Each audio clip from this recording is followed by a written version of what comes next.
विमल, पहला सवाल आपसे, जितना रोमांचक मुकाबला, फाइनल मुकाबला होने की उम्मीद थी वैसा हुआ नहीं, बहुत आसानी से हैदराबाद ने घुटने टेक दिए। बिल्कुल मतलब फाइनल जैसा नहीं रहा। और देखिए सबसे छोटा स्कोर रहा फाइनल में, और खासकर उस टीम ने जो 287 जैसा स्कोर बनाती है। और जो हैदराबाद का एक फॉर्मूला था कि आप स्टार्ट से ही पावर हिटिंग करो, पावर प्ले में 100 रन जैसे भी उन्होंने रन बनाए, तो पावर प्ले में ही दो जो खिलाड़ी उनके आउट हो गए, अभिषेक शर्मा और ट्रेविशेक एक्सप्रेस करके उनको बुलाया जा रहा था।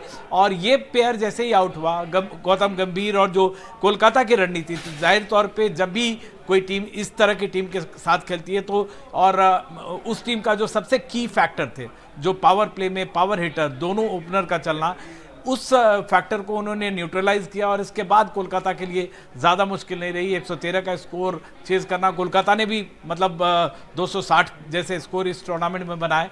तो टीम हार गई, लेकिन शानदार टीम है। अभिषेक शर्मा, ट्रेविस हेड तो जाने जाते हैं, world test championship, world cup final, सब जगह अपना असर छोड़ा। और अभिषेक शर्मा जो 22 साल के खिलाड़ी, 22-23 साल के अमृतसर के खिलाड़ी हैं, युवराज सिंह से गेम सीखते हैं, ब्रायन लारा से उन्होंने बल्लेबाजी सीखी है, उनकी काफ़ी चर्चा रही।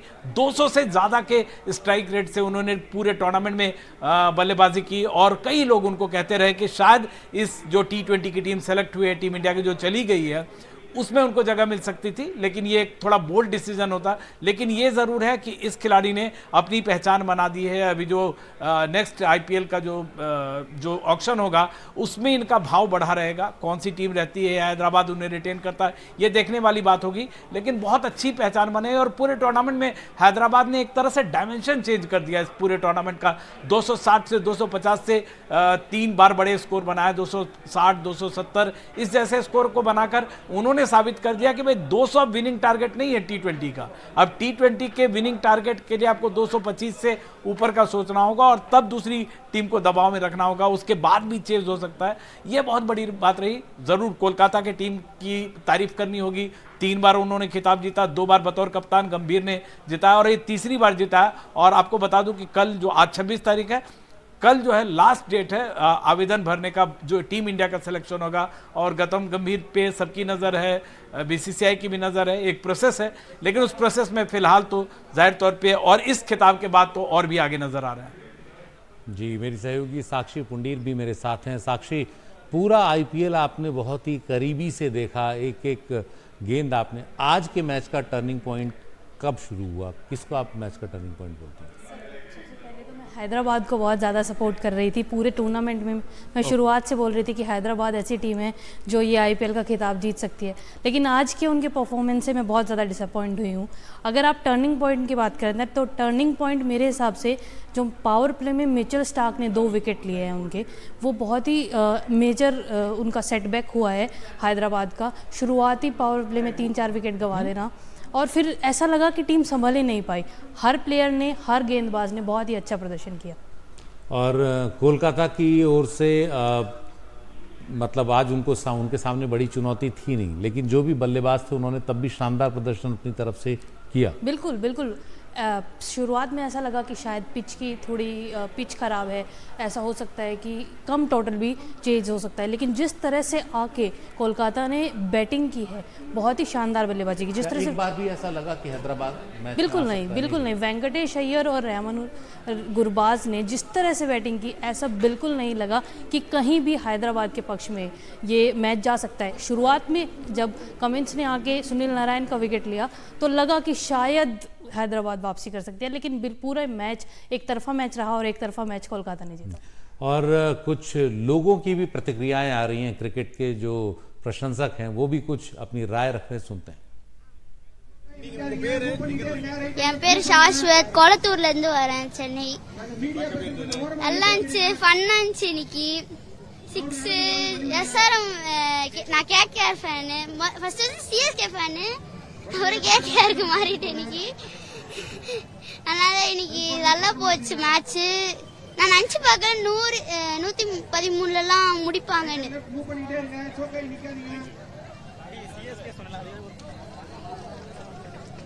तो ये क्रिकेट के प्रशंसक, आप उनकी प्रतिक्रियाएं देख सकते हैं। हालांकि अब भी चेन्नई सुपर किंग्स के कहीं ना कहीं हर मैच में जो प्रशंसक हैं वो निकल ही आते हैं। हमारे साथ खास मेहमान भी हैं, पूर्व क्रिकेटर राजेश चौहान हैं, इसके अलावा खेल पत्रकार देवाशीष दत्ता और राकेश राव हमारे साथ हैं।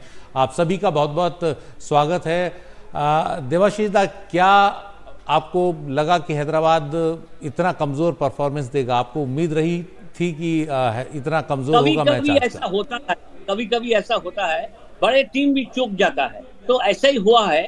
बट प्लीज रियलाइज कितना बढ़िया बॉलिंग किए हैं ये नाइट राइडर्स ने, उसको जगह नहीं दिया रन बनाने के लिए। और अभिषेक शर्मा जिसका उसको क्या बोलेगा, जो चालू किया था इस ऑल थ्रू दिस आईपीएल, जिन्होंने बहुत बढ़िया रन, वो कुछ नहीं कर पाए। तो वो कुछ नहीं कर पाए तो जितना भी मैच आगे बढ़ा पूरा टीम ही कोलैप्स कर गया है। 113 रन और 18 ओवर का अंदर ही खत्म हो चुका है। तो मैं तो पहले ही बोल रहा था कि नाइट राइडर्स मीन आपकी बार नहीं, और इस बार केकेआर। कैसा केकेआर? एकदम बॉलिंग करके इसको तोड़ फोड़ कर दिया। और उन्होंने, हम जब पहले ही बोल दिया था कि गौतम गंभीर ने जो मसाला बना के सबका खोपड़ी में दे दिया था, जाओ और मारो। और तो बॉल हाथ के देखिए, they won the toss, they elected to bowl first, सब कुछ प्लानिंग में हुआ है। But very bad day for Sunrisers Hyderabad. मुझे लगता है वो जो मालकिन है ना, उन्होंने रो रही थी। मैं बोलूंगा next year you play well and you play make a good team. दादा, आपकी favourite team Kolkata Knight Riders ही है? हाँ, of course, at least for this year. Otherwise, I am a supporter of Bombay Indians. But अभी तो इस बार जो किया है बॉम्बे इंडियन, वो तो बोलने के लिए नहीं है, कुछ नहीं है, खत्म कर दिया है, खत्म कर चुका है मालिक लोग, एकदम खत्म कर दिया है टीम को। जी, हमारे साथ पूर्व क्रिकेटर राजेश चौहान भी हैं। आज के मैच को लेकर राजेश जी क्या कहेंगे आप? आज का मैच रहा नहीं उस तरह का जैसा लोग उम्मीद कर रहे थे कि आज फाइनल होगा, संडे का दिन है और कुछ जबरदस्त देखने को मिलेगा। नहीं, उम्मीद तो किए थे कि बहुत अच्छा देखने को मिलेगा, लेकिन जिस ढंग से बैटिंग हुई उसमें मतलब ये सोच का विषय था। बॉलिंग की केकेआर ने, मतलब उनकी जो बॉलिंग थी उसमें सारा लेंथ, स्विंग, मतलब बाउंस, सब कुछ देखने को मिला। और उसका नतीजा ये हुआ कि 113 रन में सिमट गई। और इनका जो स्ट्रेटेजी थी, आज मुझे लग रहा था कि शायद ये अपनी स्ट्रेटेजी बदलेंगे और ये कोशिश करेंगे कि आराम से पूरे ओवर 20 खेलने के लिए। लेकिन मैंने देखा कि नहीं, इन्होंने अपनी कोई स्ट्रेटेजी बदली नहीं, वो उसी स्ट्रेटेजी में रहे और जिसका नुकसान हुआ है आज एसआर हैदराबाद की टीम। राकेश जी, ये दादा, देवुदा, विमल बोल रहा हूँ, आपसे एक सवाल पूछना चाह रहा था। आप दिन में कह रहे थे लगातार एक मौसमी तूफान का जिक्र कर रहे थे वहाँ कोलकाता की ओर, लेकिन ये तूफान तो चेन्नई में दिखा। और क्या अब आपको लगता है जो सीबी जो है इनका और परफेक्ट हो गया गौतम गंभीर का कोच बनने के लिए टीम इंडिया के? अगर बीसीसीआई चाहते हैं कि गौतम गंभीर कोच बनेगा, लेकिन गौतम गंभीर से भी तो परमिशन लेना चाहिए, क्योंकि उसका फैमिली है। अब 10 से 11 महीना सबको बाहर रहना पड़ता है। केकेआर से भी परमिशन लेना पड़ेगा। केकेआर उसको छोड़ेगा कि नहीं छोड़ेगा, लेकिन कंट्री के लिए छोड़ना पड़ेगा, ये बात है। आपने जो हारी वर्षन के लिए बोल रहा था, ये अब तक रुक गया था। जब मैच हो गया है, कलकत्ता जीत गया है, अभी बड़ा बारिश चालू होने के लिए संभावना दिखाई दे रहा है। चारों तरफ से बारिश आ रहा है और भयंकर साउंड आ रहा है। तो ये साउंड है ऐसा ही, ऊपर से वर्षन आ रहा है। You people have done well as far as cricket is concerned. बिल्कुल बिल्कुल। राकेश जी, हैदराबाद के बारे में हम हमेशा से बात कर रहे हैं कि हैदराबाद की बल्लेबाजी अच्छी है, वो अगर अटैकिंग खेलते हैं तो बहुत अच्छी बल्लेबाजी करते हैं, लेकिन कहीं ना कहीं हैदराबाद अपने शुरुआती बल्लेबाजों पर बहुत ज़्यादा निर्भर हो गई थी। क्या यही वजह है कि आज उनके हाथ से मैच निकल गया?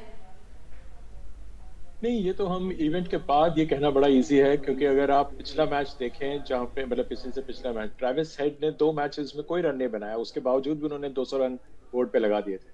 तो ये तो कहने की बात है, लेकिन हाँ, उनका जो अप्रोच था आज, उन्होंने जो हम एक्सपेक्ट कर रहे थे कि वो रन स्कोर करेंगे, क्योंकि उनमें वो क्षमता है। क्योंकि इम्पैक्ट प्लेयर रूल के बाद अगर हम देखें तो वो नीचे उनकी जो बैटिंग है काफी डीप है। अगर भुवनेश्वर भी आके वहां खड़े हो सकते हैं, वो कोई टेलेंडर नहीं है, तो उनके पास डीप है, बैटिंग डीप है, लेकिन आज वो चीज नजर नहीं आई। और दूसरी चीज ये कि जैसे मैंने ये मैच शुरू होने से पहले भी कहा था शो पे कि जो मिडिल ओवर्स है, अगर आप वो देखें 7 से 15, 40 फॉर 3 से वो टीम 90 फॉर 8 पे आ गई है। मतलब आप अगर उन ओवर्स में अगर आपने 50 रन स्कोर किए हैं और आपके 5 विकेट आउट हो गए, तो जो आपका रिकवरी का जो पार्ट है, ऊपर के बल्लेबाज ने रन नहीं बनाया, कोई बात नहीं, क्योंकि बैटिंग डेप्थ इतना है, आपके पास उतनी क्षमता है कि आप फिर भी 200 रन बोर्ड पे लगा सकते थे। वो केकेआर ने होने नहीं दिया, क्योंकि मिडिल ओवर्स में उन्होंने गेंदबाजी बहुत अच्छी की। और ये बहुत रेयर होता है T20 में कि अगर आपने 7 बॉलर यूज किए हैं, 6 बॉलर यूज किए हैं, मान लीजिए सबको विकेट मिला है, तो उसका मतलब यह है कि उनके सब प्लेयर्स, जैसे मैंने पहले भी कहा था कि उनके मैच विनर्स बहुत सारे हैं और बहुत सारे ईगर हैं। तो ये एसआरएच की गलती कम है आज, क्योंकि आज उनका दिन ही नहीं था। It was just one bad day, आप ये कह सकते हो, क्योंकि टीम बहुत शानदार है, टीम में डेप्थ है, उनके पास बॉलिंग मैंने हमेशा कहा था कि वीक है, लेकिन आज वो इसलिए नहीं हारे क्योंकि उनकी बॉलिंग वीक थी, उन्होंने आज उतने रन ही नहीं बनाए। तो ओवरऑल एसआरएच बहुत अच्छा खेली है, लेकिन केकेआर डे 1 से जैसे ही वो नंबर 1 टीम लीग में एक बार आई और उन्होंने अपनी जगह छोड़ी नहीं थी, और सबसे पहली टीम क्वालिफाई हुई। और मजे की बात यह है कि अगर आप लीग टेबल देखें तो जो 1, 2, 3, 4 है, वो उसी ऑर्डर में फिनिश किया है उन्होंने टूर्नामेंट में जिसमें उन्होंने लीग फिनिश किया था। जी, आज का दिन हैदराबाद का नहीं था, कोलकाता का था, और कोलकाता ने एक बार फिर खिताब अपने नाम किया।